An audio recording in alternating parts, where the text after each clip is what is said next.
अखंड ज्योति सितंबर 2022। शीर्षक है देवत्व के जागरण का आधार यज्ञ। परम वंदनीय माता जी की अमृतवाणी। परम वंदनीय माता जी की अमृतवाणी की यह विशिष्टता है कि उसमें ज्ञान के शिखर एवं संवेदना की गहराई को साथ साथ अनुभव किया जा सकता है। अपने इस प्रस्तुत उद्बोधन में वंदनीय माता जी यज्ञ की विशद विवेचना करते हुए कहती हैं कि यज्ञ का मूल आधार लोक कल्याण है। संत कबीर का उदाहरण देते हुए वे कहती हैं कि जिस तरह संत कबीर ने थोड़ी सी हींग से अनेकों को तृप्त कराया, उसी तरह यज्ञ की मूल भावना भी समष्टि की तृप्ति में सन्निहित है।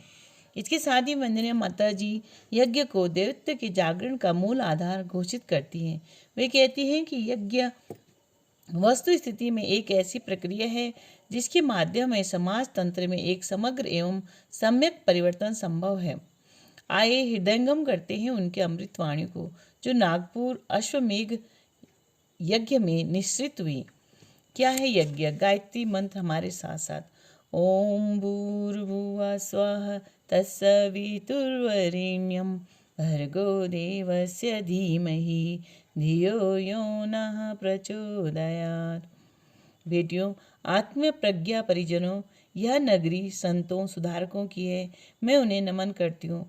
आप सभी भावनाशील हैं जो अश्वमेघ के लिए यहाँ आए हैं। स्त्रियों के लिए नहीं है गायत्री यज्ञ। यह भ्रांति गुरुजी ने मिटाई। यज्ञ क्या है? यह एक यथार्थ है, सिद्धांत है, जीवन है, चरित्र है, व्यवहार है। व्यक्ति का चिंतन, चरित्र और व्यवहार ठीक है। जहाँ व्यक्ति संगठित होकर रहते हैं वहीं यज्ञ है। अश्वमेध यज्ञ क्या है?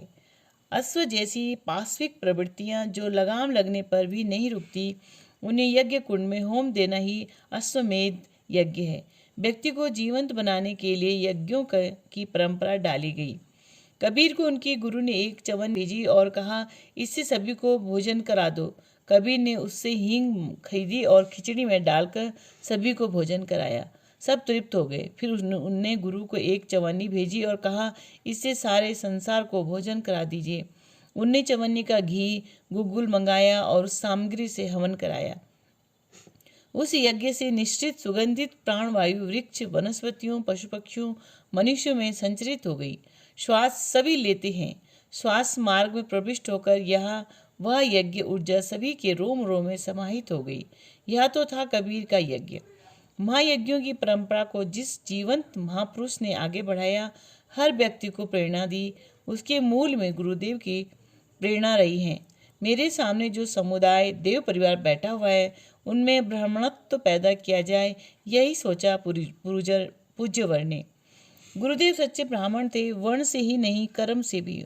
उन्होंने कहा, ब्राह्मण समाज सेवा के लिए आगे आए। ब्राह्मणों की पौध समाप्त हो गई। ब्राह्मण वर्ग विशेष नहीं वरन एक चिंतन चेतना है। राष्ट्र का निर्माण धर्म से। हम भी एक माँ के रूप में आपके अंदर दर्द पैदा करना चाहते हैं। राष्ट्र को धर्म ही बना सकता है।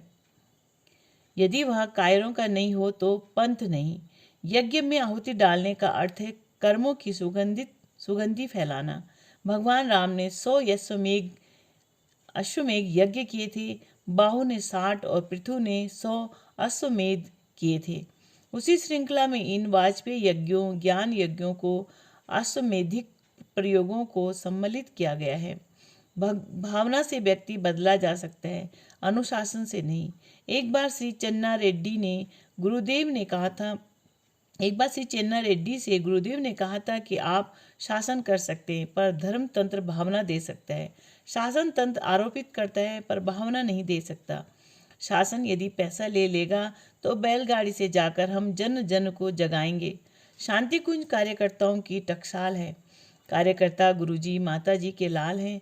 सबकी एक जाति, एक ही धर्म, गायत्री परिवार।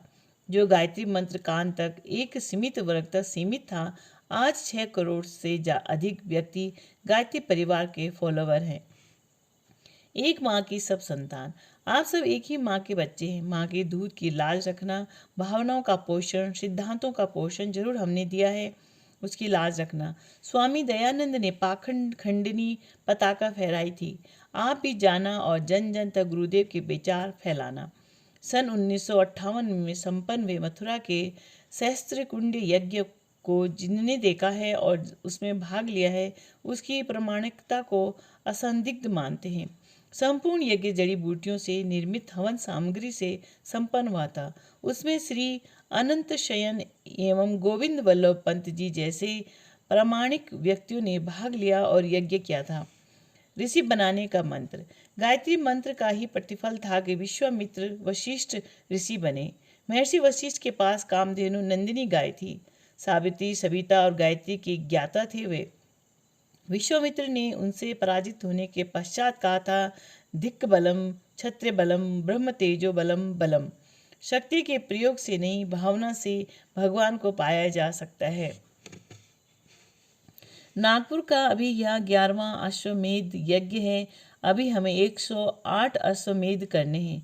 ऐसे ऐसे विशाल, हम सारे राष्ट्रों को भाईचारे के एक सूत्र में पिरोना चाहते हैं।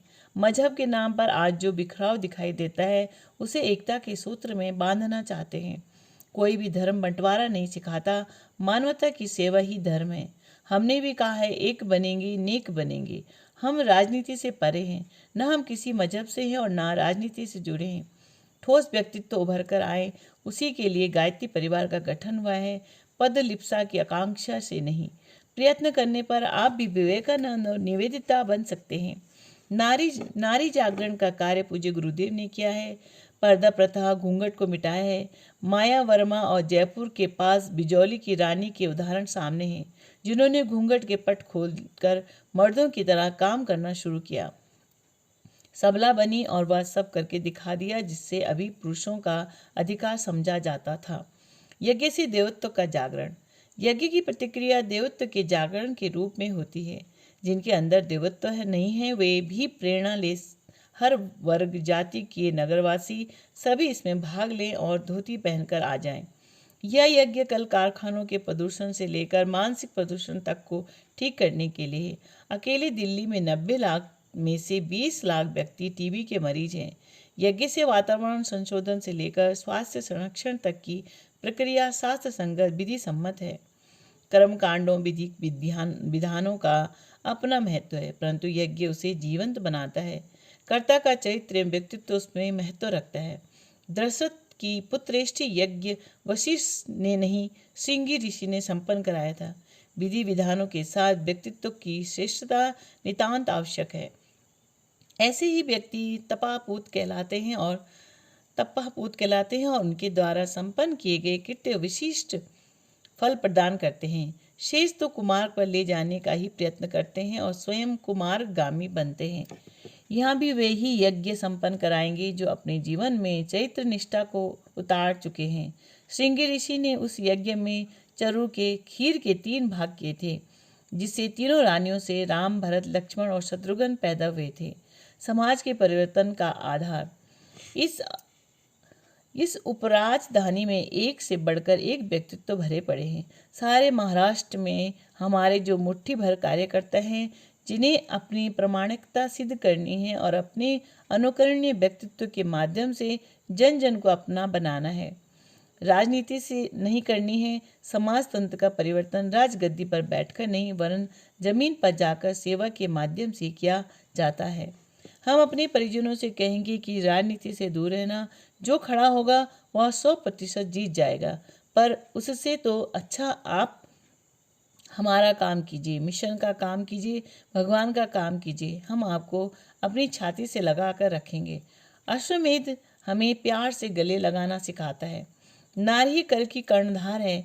यह यज्ञ नारी शक्ति को, जो समाज की धुरी है, उसकी शक्ति को उभारने के लिए हो रहे हैं। उसे हम जगाएंगे। नारी ने जो त्याग किए हैं उसके बारे में कुछ तो सोचो। समाज का, आबादी का आधा भाग नारी है। यदि वही दबी और पिछड़ी स्थिति में बनी रही तो एकांगी प्रगति कैसे संभव हो सकती। मैंने गुरुदेव को आश्वासन दिया था कि आपके बच्चों को छाती से लगा कर रखूंगी, प्राणों से भी बढ़कर प्यार करूंगी। उनको कोई बहका नहीं पाएगा। वे टिटिहरी के अंडे हैं। किसी ने छेड़ा तो वह शाप दे देगी।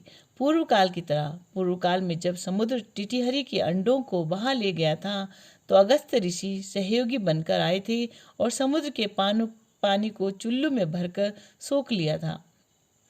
सिद्धांत वही है, मेरे अंडों को कुछ भी ना होगा। मैं भगवान नहीं, माँ हूँ। मैं भगवान नहीं, सच्ची माँ हूँ। भाग्य की विधाता तो हम नहीं, पर हम आपको परिस्थितियों से लड़ने के लिए मजबूत बना देंगे। आप हिम्मत ना हारें, ऐसा बना दिया जाएगा। भगवान पर विश्वास रखिए। जितना मैंने गुरुजी के जीवन से सीखा है, अपने जीवन में उतारा है। कारण पहला नंबर मेरा है, मैं उनके साथ रही हूँ। काकभूषुंडी ने भगवान राम के अंदर सारा ब्रह्मांड देख लिया, शक्तियों को बारीकी से पढ़ा और पाया कि इस व्यक्ति के कण कण में भगवान व शक्ति समाहित है। सभी उसके अधिकारी हैं। आप अपने अंदर से भावना, सेवा, यज्ञ जीवन की वृत्ति पैदा करें तो पाएंगे कि इन 2 दिनों में जन समुदाय ऐसा उमड़ेगा कि देखते बनेगा। आप इस यज्ञ में सभी को बुलाइए, यज्ञ में बिठाइए और यज्ञ कराइए। यह सबका है। ओम शांति। शिक्षाप्रद प्रसंग। एक व्यक्ति ने एक संत को यह कहते हुए सुना कि समय बेशकीमती है और उसकी मनचाही कीमत भी प्राप्त की जा सकती है। तो वह व्यक्ति आतुरता के साथ लोगों के पास जाकर कहने लगा, मेरा समय बहुमूल्य है, 100 रुपये प्रतिदिन के हिसाब से आप ले सकते हैं। लोगों ने पूछा, जो समय हम खरीदेंगे उससे तुम करोगे क्या? व्यक्ति बोला, मैं तो समय बेच रहा हूँ, उसका आप चाहे जो उपयोग कर लेना, मैं कोई मेहनत क्यों करूँगा। लोगों में किसी ने उसे धुतकार दिया, किसी ने पागल कहकर भगा दिया। वह व्यक्ति उन्हीं संत के पास पहुंचा और समय के बदले एक भी पैसा न मिलने की शिकायत की। इस नादानी पर संत हंसे और बोले, बेटे, समय की कीमत जरूर मिलती है, पर वह तो कोरा चेक है। उस पर श्रम की कलम और विचार की स्याही से मूल्य भरा जाता है। श्रम और विचार मिलकर जितना मूल्य भर देंगे उतना अवश्य मिल जाएगा। राधे।